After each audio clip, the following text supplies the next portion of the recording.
8 Oktober 2020. Demonstrasi menolak Undang-Undang Cipta Kerja terjadi serempak di banyak kota di Indonesia.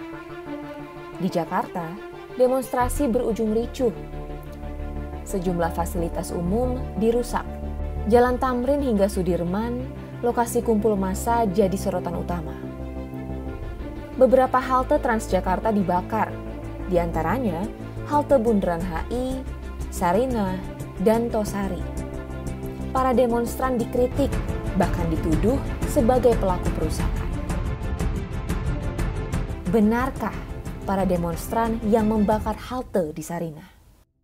Laporan ini disusun dengan menganalisis visual dari berbagai sumber terbuka. Kami juga memakai rekaman CCTV dari lokasi kejadian yang bisa diakses publik. Selain itu, kami mengumpulkan ratusan foto dan video yang tersebar di Instagram, Twitter, YouTube, dan TikTok.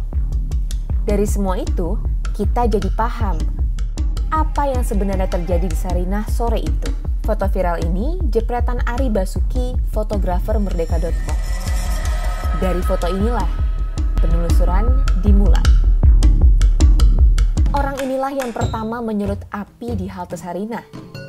Video TikTok ini diambil pukul 16.39. Kamu bisa lihat orang ini mengepal dan terlihat di CCTV. Video ini diambil semenit kemudian.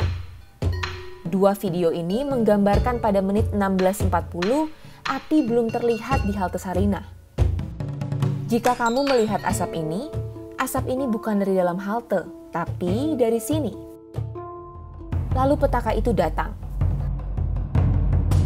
Orang ini, dan ini saling mengenal satu sama lain. Mereka bergerombol datang pukul 16.41 dari arah Jalan Sunda. Tak langsung beraksi, para pelaku melakukan observasi selama beberapa menit. Mulai dari memotret, mondar-mandir, hingga mengetik di handphone, entah berkomunikasi dengan siapa. Menit 16.45, pelaku mendekat ke halte Sarinah. Ia sempat berkomunikasi dengan temannya dan menunjuk ke arah kobaran api di bagian selatan. Si pelaku maju sebentar, lalu kembali membawa traffic cone. Ia membakar cone itu sampai menyala dan membawanya ke halte. Tapi api keburu padam dan ia balik lagi ke kobaran api. Ia mencoba mencari bahan penyulut api lain, lalu menemukan apa yang dicari. Spanduk itu lalu ia bakar. Dengan api yang masih menyala, ia membawa spanduk itu ke halte pada menit 16.52. Ia kembali lagi ke titik kobaran api dan meminta salah satu temannya untuk membawa spanduk ke halte. Dia kembali ke titik api membawa spanduk, sempat mengambil kardus, lalu membakarnya bersama teman-temannya. Pada momen di menit 16.53 ini, kita bisa melihat tujuan pelaku datang ke lokasi memang bukan untuk berdemonstrasi, tetapi membakar halte.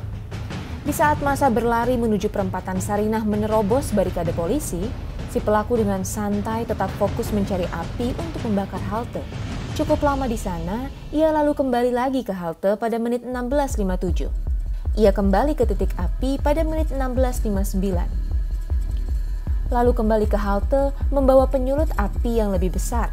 Kali ini, ia diikuti oleh teman yang berbeda. Menit 17.01, pelaku sempat berbalik badan setelah membakar halte. Ia lalu mondar-mandir, berhenti sejenak memegang handphone, lalu kembali ke halte. 17.04, ia keluar dari halte, memantau ke arah barikade polisi, dan kembali mengambil api. Di situ ia terlihat mengobrol dengan kawan-kawannya. Ia kembali ke halte pada 17.05. 3 menit kemudian, pelaku terekam sedang membakar halte bagian selatan. Ini adalah kobaran api pertama di dalam halte. Video ini memperlihatkan bahwa tak ada titik api selain di bagian selatan halte. Video ini diambil pada 17.12. Terlihat dari orang ini dan ini yang tampak di CCTV. Di rekaman, terlihat api semakin membesar. Video ini diambil 3 menit kemudian. 17.18, pelaku menjauh dari halte dan duduk di pertigaan Jalan Sunda, lalu kembali membakar halte. Video ini diambil pukul 17.20. Terlihat dari sekelompok orang ini yang juga muncul di CCTV. Dari video ini terlihat pelaku mulai merusak sisi utara halte. Video ini diambil 17.22, terlihat dari orang ini muncul di CCTV. Ini adalah momen yang terekam dalam foto viral di media sosial.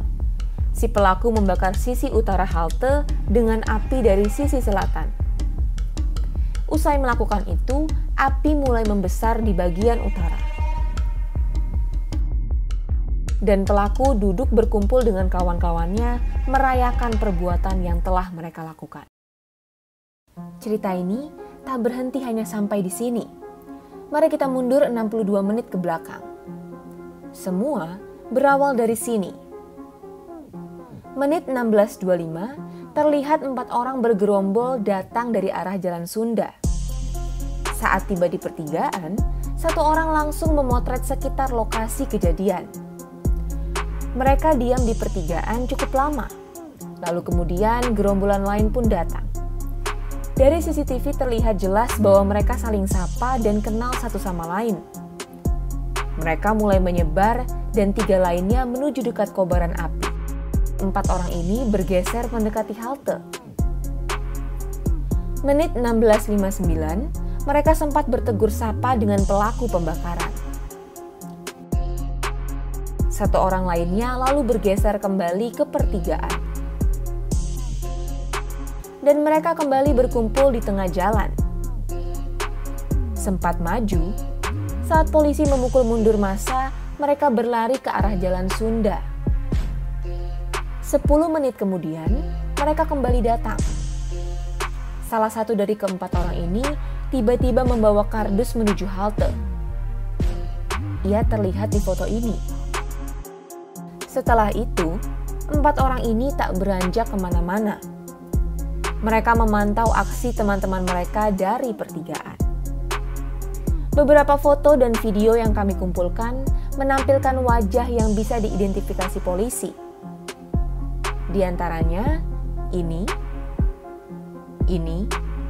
dan ini. Gerombolan para pelaku pembakar halte ini sekilas terekam dalam live streaming Tempo. Termasuk si pelaku utama, ini. Dengan machine learning berbasis TensorFlow, kita bisa sedikit memperjelas wajah si pelaku utama dan teman-temannya. Hasilnya seperti ini. 12 Oktober lalu, Polda Metro Jaya sempat merilis para tersangka pembakaran halte. Dari 4 tersangka yang ditampilkan, tak ada yang mirip dengan sosok yang kami temukan. Kami mengkonfirmasi temuan kami ini ke Polda Metro Jaya. Kami juga sempat menunjukkan foto-foto yang kami miliki kepada Kabid Humas Polda Metro, Kombes Yusri Yunus.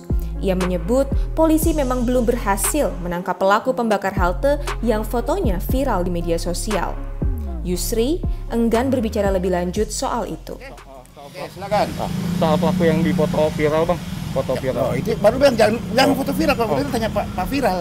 Polda berjanji akan mengembangkan kasus ini dan tak menutup kemungkinan pelaku-pelaku lain akan ditangkap. Jadi pertanyaan sekarang, apakah masih ada pelaku-pelaku lain? Masih ada, ini masih dilakukan penyelidikan. Kami berdasarkan fakta dan bukti, minimal 2 alat bukti yang cukup untuk bisa menahan mereka semuanya. Kita masih melakukan pengejaran. Ya, nanti kita tunggu hasilnya seperti apa.